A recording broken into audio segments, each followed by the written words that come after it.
जब सुल्तान डाकू को फांसी की सजा हुई, इसी भारत के अंदर जब सुल्तान डाकू को फांसी की सजा हुई और जब उसको तख्ते तार पे लटकाया जाने लगा तो उससे पूछा गया, आए सुल्तान बता तेरी आखिरी तमन्ना क्या है? उसने कहा मेरी आखिरी तमन्ना है कि मुझे मेरी माँ से मिलवाया जाए।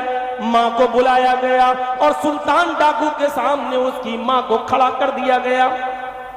कहा सुल्तान ये तेरी माँ आ गई है, बात करना चाहते हो? कहा नहीं। कहा फिर? कहा एक तमन्ना और है, अगर पूरी हो जाए तो करो। बताओ क्या तमन्ना है? माँ को बुलाकर तुम्हारे सामने खड़ा कर दिया, अब क्या तमन्ना है? सुल्तान डाकू कहता है अब मेरी तमन्ना यह है कि मुझे फांसी देने से पहले मेरी माँ को फांसी के तख्ते पर लटकाया जाए। जल्लाद का हाथ हिल गया, कहने लगा ये क्या कह रहे हो? वहां जो अमला था सरकारी सब चौंक गया, तुम क्या कह रहे हो? उसने कहा आए जल्लाद और आए सरकारी अमला, चौंको नहीं, मुझे फांसी के तख्ते पर पहुंचाने की जिम्मेदार मेरी माँ है। ये मेरी माँ है। जब मैं 6 साल का 7 साल का था, इसने मुझे एक सिक्का दिया और कहा बेटा दुकान से एक अंडा खरीद लाओ।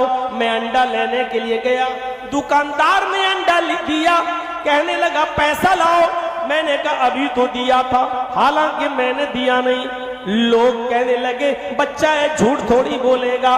दुकानदार को भी यकीन आ गया इसने दिया होगा, लिहाजा मैं अंडा लेकर चला आया, पैसा भी बचा लाया।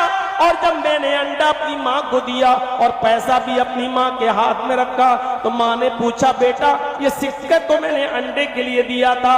उसने कहा माँ मैंने दुकानदार से झूठ बोल दिया होगा, पैसा तो मैंने दे दिया। सबने यकीन कर लिया, मैं ले आया। मेरी माँ ने उसी वक्त मुझे अपने सीने से लगाया, मेरे सर का बोसा लिया, कहा बेटा तुमने इस गरीबी में मेरा खूब साथ दिया है, अब इस सिक्के से शाम का गुजर बसर चल जाएगा। इस वाक़े ने और इस हिम्मत ने, माँ के इस सीने से लगाए जाने ने मेरे हौसले को बुलंद कर दिया। फिर मैं धीरे धीरे चोरी करने लगा, पहले छोटी मोटी चोरी करने लगा, फिर मैं बड़ा हुआ तो डकैती डालने लगा, लोगों का माल सरेआम लूटने लगा, जो माल नहीं देता था मैं उसका मर्डर करने लगा। यहाँ तक कि एक दिन पकड़ा गया और कत्ल साबित हो जाने पर मुझे गवर्नमेंट से, मुझे अदालत से फांसी की सजा मिली है। आए जल्लाद और आए सरकारी लोगों, मुझे इस फांसी के फंदे पर ले जाने वाली जिम्मेदार मेरी माँ है।